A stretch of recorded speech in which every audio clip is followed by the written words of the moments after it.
오늘 여러분들께 전할 말씀의 제목은 구원받을 만한 믿음, 이런 제목으로 말씀을 전하겠습니다.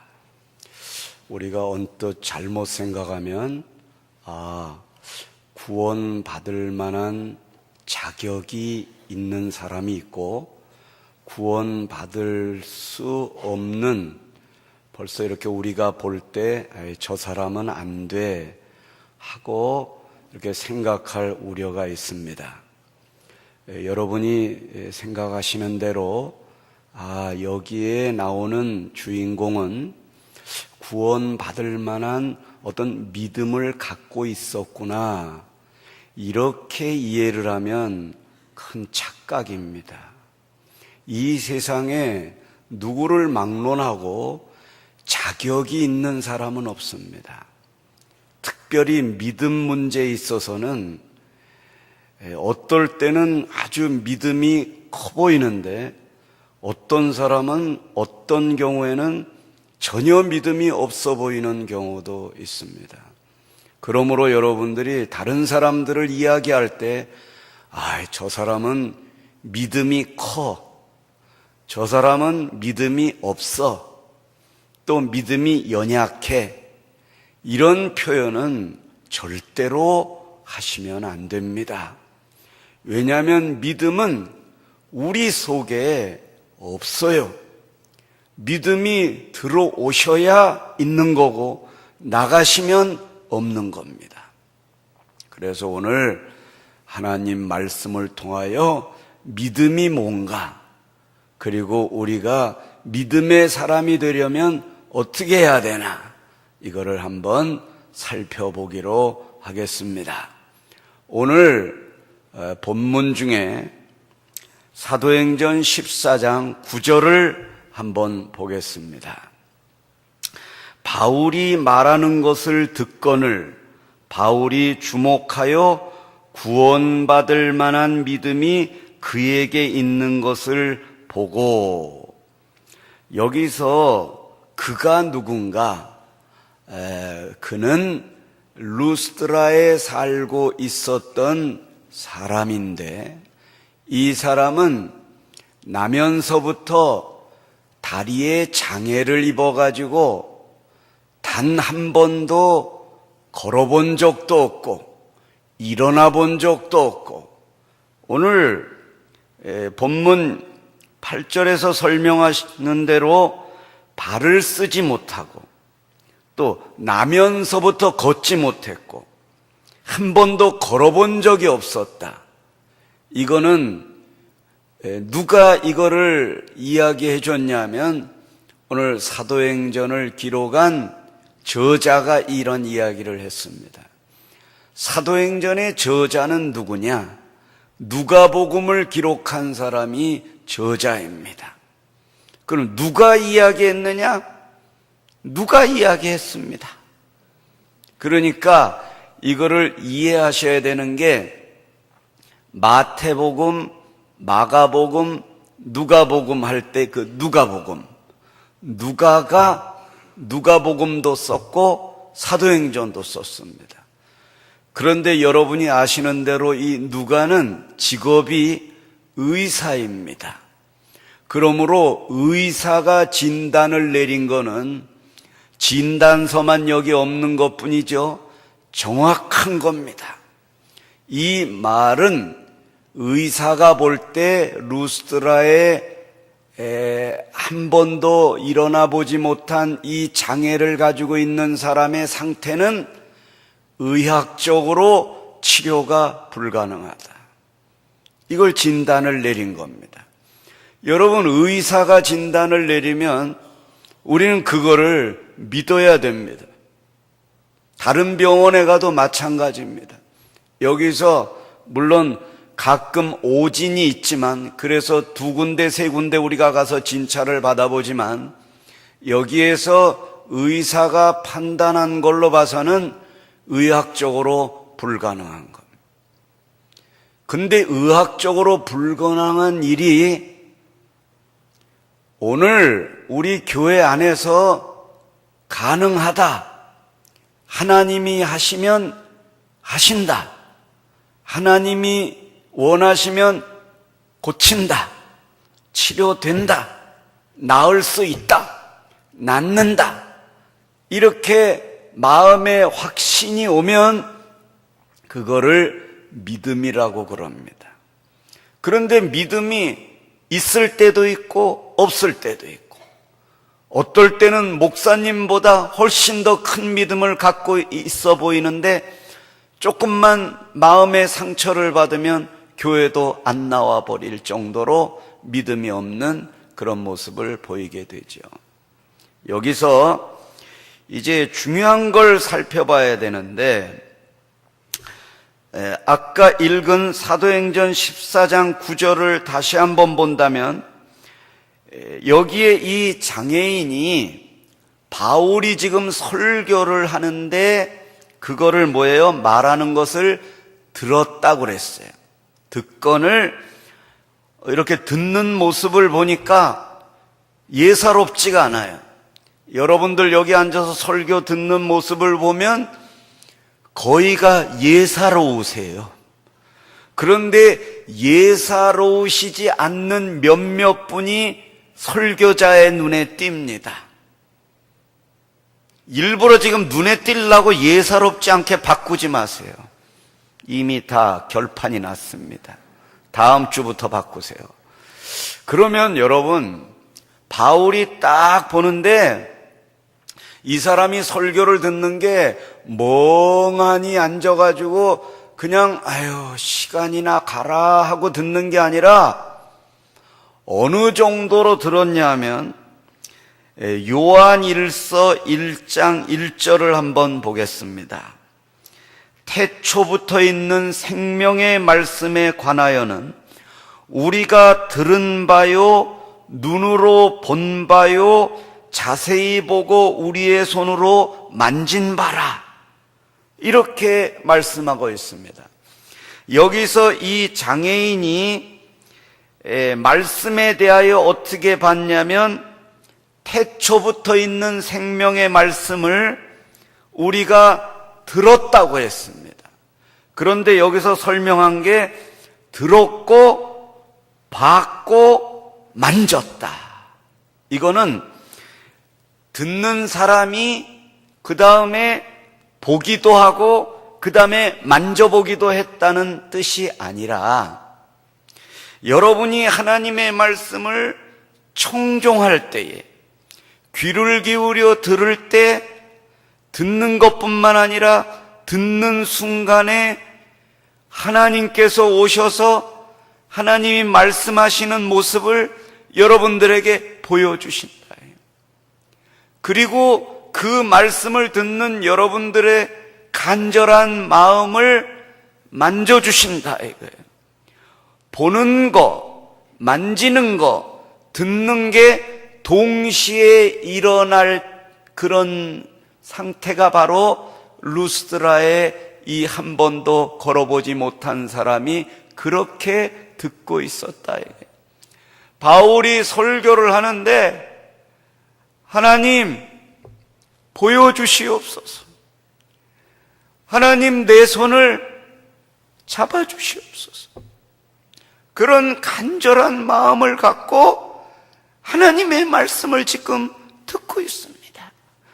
저 말씀이 나에게 이루어지기를 바라고, 저 말씀이 내 육체 가운데 역사를 일으켜서 나를 고쳐주시고 나를 세워주시고 내 자식의 문제를 해결해 주시고 내 아내의 문제를, 내 남편의 문제를 하나님이 오셔서 붙잡아 주시고 간섭해 주시고 손도 잡아주시고 아무 염려하지 말라고, 내가 네 기도를 들었고 네 어미의 기도를 들었고 네 아비의 기도를 들었으니 아무 걱정하지 말라고 위로해 주시는 그런 간절한 심령을 갖고 하나님의 말씀을 들을 때에 하나님의 말씀이 여러분의 육체 가운데서 이루어지는 순간이 됨을 믿으시기 바랍니다. 여기서 구원받을 만한 믿음, 이게 오늘 관건입니다. 이게 너무 중요한데요. 이거를 성경의 원문대로 제가 해석을 하면서 읽어드리겠습니다. 우리말 성경에는 구원받을 만한 믿음, 마치 그 사람이 구원받을 만한 믿음을 갖고 있었다고 생각하는데 그게 아닙니다. 이걸 잘 보세요. 여기서 구원받을 만한, 이거는 원래 신약 성경 원문의 헬라어를 보면 구원받을 만한이 아니에요. 구원하는이에요. 생명을 보존하는이에요. 이거를 헬라어로 말하면 소조라고 그래요. 이 구원하는. 그러니까 엄격하게 얘기하면 이 한 번도 걸어보지 못한 하반신, 이렇게 마비가 된 이 사람이 딱 바울이 보니까 구원하는 믿음이 그에게 있었어요. 구원하는 믿음. 누가 구원합니까? 이 장애인이 스스로를 구원할 수가 없습니다. 암에 걸려가지고 암 말기를 향해 죽어가고 있다면 그가 어떻게 구원할 수 있습니까? 아무도 구원할 수 없습니다. 여러분 자식을 챙겨준다고 그러시지만 24시간 어떻게 챙깁니까? 여러분이 여기 예배드리는 이 순간에 여러분의 자녀가 지하철을 타고 버스를 타고 오르고 내리는데 여러분이 어떻게 그를 구원할 수 있습니까? 하나님은 말씀하십니다. 구원은 여러분에게 있지 아니하고 너에게 있지 아니하고 오직 나에게 있도다 말씀하시는 것입니다. 그러므로 여기서 구원하는 믿음은 우리에게 없는 것입니다. 그러면 믿음이 뭘까? 믿음이 뭘까? 마태복음 9장 22절을 보시겠습니다. 마태복음 9장 22절입니다. 예수께서 돌이켜 그를 보시며 이르시되 딸아 안심하라 뭐예요? 내 믿음이 너를 구원하였다 하시니 그 여자가 그 즉시 구원을 받으니라. 내 믿음은요, 내가 가지고 있는 믿음이 너를 구원했다는 게 아닙니다. 내 안에 있는 믿음. 내 안에 있는 믿음. 내가 외롭고, 내가 힘들고, 내가 지쳐있을 때, 내가 이미 내 속에 와 있느니라. 내 속에 거하고 계시는 성령께서 너를 구원하신다는 것입니다. 믿습니까, 여러분? 그래서 히브리서 12장 2절에 보면 이런 말씀이 있습니다. 믿음의 주요 또 온전하게 하시는 이인 예수를 바라보자. 그러니까 믿음의 주가 누굽니까? 예수입니다. 주는 예수예요. 그럼 믿음의 주라는 말은 믿음을 갖고 계시는 주가 아니라 이거예요. 이것도 헬라어 성경을 보면 이렇게 되어 있어요. 믿음의 주라고 기록되어 있지 않습니다. 믿음 주, 믿음 이코르 주, 믿음이 곧 주, 이렇게 나와요. 피스티스 주, 이렇게 나와 있어요. 이거는 뭐냐? 믿음이신 주. 믿음을 바라보자, 이거. 우리에게는 믿음이 없습니다. 오직 나의 믿음은 내 안에 계시는 예수 그리스도이심을 믿으시기 바랍니다. 그가 우리에게 계실 때만 우리는 믿음이 있는 겁니다. 그러므로 그가 우리를 떠나가시면 우리는 믿음이 없는 것입니다. 여러분, 누가복음 23장 23절에 보면 이런 말씀이 있습니다. 그들이 큰 소리로 재촉하여 십자가에 못 박기를 구하니 그들의 소리가 이긴지라. 우리가 이야기할 때, 싸울 때요, 목소리 큰 사람이 이깁니다. 그렇죠? 싸울 때 목소리 큰 사람이 이겨요. 여기서 그들이 큰 소리로 예수를 십자가에 못 박으라고 큰 소리로 화를 내면서, 분을 내면서, 따지면서, 변론하면서 막 이야기하는 이 큰 소리는, 오늘 본문의 바울 사도가 큰 소리로 이르되 네 발로 일어서라 하고 말한 큰 소리하고는 다릅니다.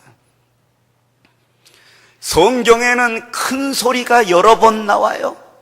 그러나 이 유대인들이 큰 소리로 한 거는 바울 사도가 큰 소리로 말한 거하고 다르다 이거예요. 유대인들이 말한 큰 소리는 소리만 지른 소리예요. 그러나 바울이 말한 이 큰 소리는요, 첫째 의미는 크다라는 의미도 있지만 더 중요한 의미는 위대한 목소리로, 메가, 위대하고 크고 놀라운 목소리라는 뜻입니다. 그러므로 바울이 예수의 이름으로 일어나! 이렇게 말했다는 뜻이 아니라, 여러분, 이 바울이 지금 이 기적을 일으키는 이 장면은요, 잘 먹고 컨디션도 좋아가지고 바울 사도가 탁 가가지고 헬스도 하고 가가지고 병든 자야 일어날지어다 이렇게 한 게 아니에요. 지금 어느 상태냐면 돌에 맞아 죽어가다가 죽은 줄 알고 사람들이 갔다가 버려서 거기서 기어가지고 도망간 게 루스드라예요. 네, 도망간 게. 매 맞고 병들고 상처나고 돌에 맞았다고 그랬어. 그 가가지고 들어갔는데 바로 바울 앞에 그 환자가 있는 거예요. 그러니까 바울이 예수의 이름으로 일어나라 한 거예요. 그런데 다른 사람들이 들을 때는 그 소리가 너무 크게 들렸던 거예요. 여러분, 요한복음 11장 43절에 보면 이 말씀을 하시고 큰 소리로 나사로야 나오라 부르시니, 여기서 바로 큰 소리, 바로 바울이 큰 소리, 바울은 예수님의 그 큰 소리를 그대로 본받아가지고 예수께서 직접 하시는 말씀으로 해준 겁니다. 오늘 예수께서 너에게 말씀하신다. 나사로를 살리신 주의 말씀이 너에게 들어간다. 일어나, 걸어라, 그런 겁니다. 그럴 때 그런 것입니다. 여기서는 인간적으로 소리를 지른 게 아닙니다. 전능하신 주의 음성으로, 주 예수 그리스도의 심장으로 저 불쌍한 자를 일으켜달라고 예수의 마음으로 전했습니다. 그럴 때 그 환자가 그 자리에서 일어나는 걸 바울이 본 것입니다.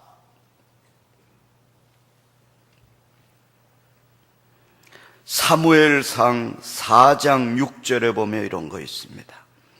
블레셋 사람이 그 외치는 소리를 듣고 이르되 히브리 진영에서 큰 소리로 외치면 어찌 됨이냐 하다가 여호와의 괴가 진영에서 들어온 줄을 깨달은지라.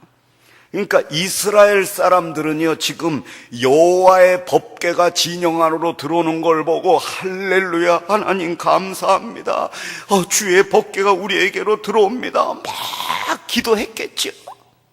그런데 블레셋 사람들이 그걸 들으니까 소리로 들렸다 이겁니다. 큰 소리로 들렸어요. 네. 그러니까 이 사람들은 그냥 여호와의 법궤가 들어오네, 정말 잘됐다, 할렐루야, 여보시오 여호와의 법궤가 들어와요, 이렇게 얘기한 건데, 블레셋 적군들이 들을 때는 그 소리가 메가보이스로, 위대한 목소리로 들렸다 이거예요. 그러므로 여러분의 목소리가 권위가 있기를 원하십니까?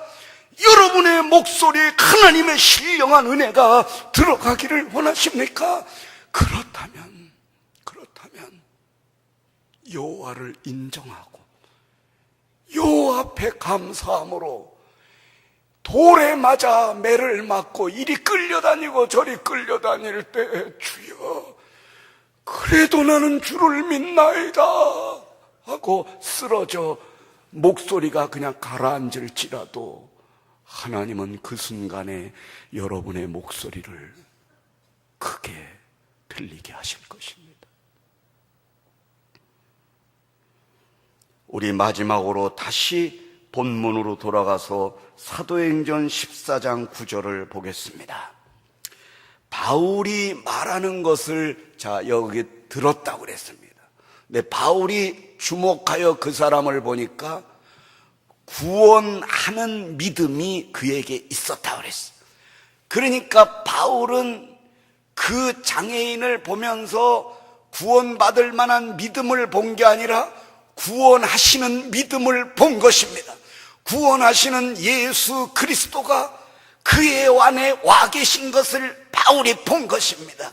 그러므로 바울이 일어나라고 한 것이 아니라 바울이 그 예수 그리스도가 그의 안에 있는 것을 보고, 주여 그의 안에 계신 주여 그를 일으켜 주시옵소서 하고 그냥 말한 것뿐입니다. 주께서 하시옵소서, 주님이 하시옵소서, 주님이 그를 일으켜 주시옵소서, 주님이 그를 고쳐 주시옵소서 한 거예요. 바울이 어떤 힘이나 어떤 권위나 그런 걸로 한 게 아닙니다. 정말 한 절만 더 보겠습니다. 고린도전서 15장 10절입니다. 그러나 내가 나 된 것은 하나님의 은혜로 된 것이니 내게 주신 그의 은혜가 헛되지 아니하여 내가 모든 사도보다 더 많이 수고하였으나 내가 한 것이 아니요 오직 나와 함께 하신 하나님의 은혜로라. 이게 무슨 말이냐면 내가 한 것이 아니라 오직 하나님의 은혜라는 이 말씀이 무슨 뜻이냐면은 내가 아니요 예수, 내가 아니요 성령, 내가 아니요 하나님이시라는 것입니다.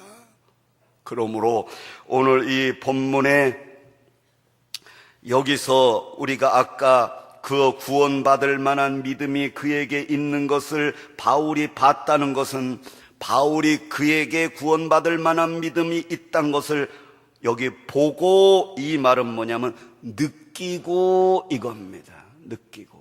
본 거하고 느낀 건 다릅니다, 여러분. 그 앉아서 하나님의 말씀을 사모하고 바울의 말씀 안에서 역사하시는 예수 그리스도를 바라볼 때에 바울이 딱 그 사람을 바라보니까 예수가 이미 그의 안에 와 계신 거예요. 그거를 본 게 아니라 느꼈다고 그랬어요. 우리가 저 기도하는 모습을 이렇게 보는 경우가 있잖아요. 그게 보는 게 아니라 그를 느끼는 거예요. 지금 저분은 하나님이 함께 하시는구나. 저러니까 하나님이 역사하시는구나. 여러분, 지난 금요일 날 저는 이렇게 철야 기도 준비를 위해서 점심 이후에 일찍 교회에 오는 습관이 있습니다. 이렇게 교회 앞에 왔는데 담임 목사님 승용차가 이게 밖에 주차되어 있었습니다.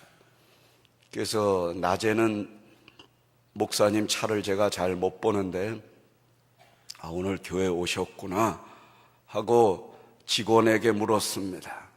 어떻게 담임 목사님 차는 보이는데 목사님 지금 어디 계시냐고. 그랬더니 그 직원이 본당에 기도하고 계세요 그러더래요.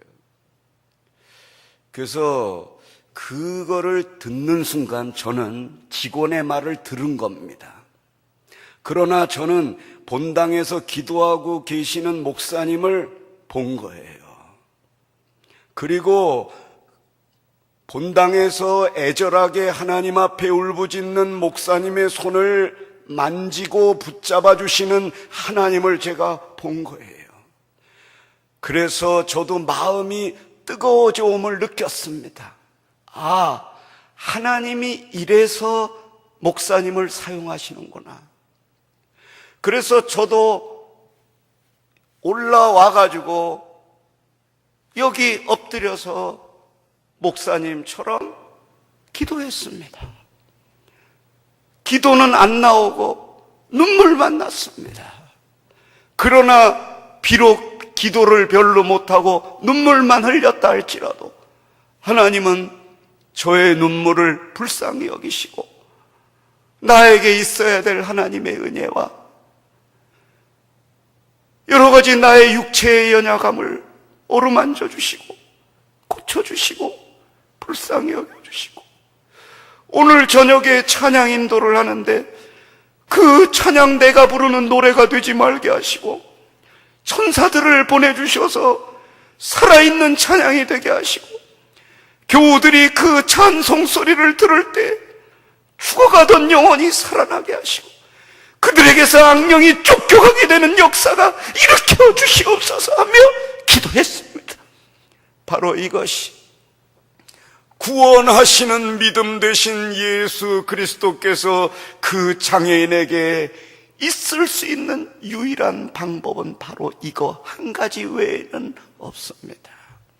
그러므로 오늘 설교 제목대로 구원받을 만한 믿음, 구원받을 만한 자격 우리에게는 없습니다. 그러나 오늘 모든 것을 내려놓고 예수 그리스도를 바라볼 때에 예수께서 그의 안에 거하시고 들어가셔서 그를 붙잡아 주신 것처럼 오늘 몸만 나와가지고 그냥 예배를 구경하고 있다면 어찌 믿음이신 예수께서 여러분에게 들어가실 수가 있겠습니까?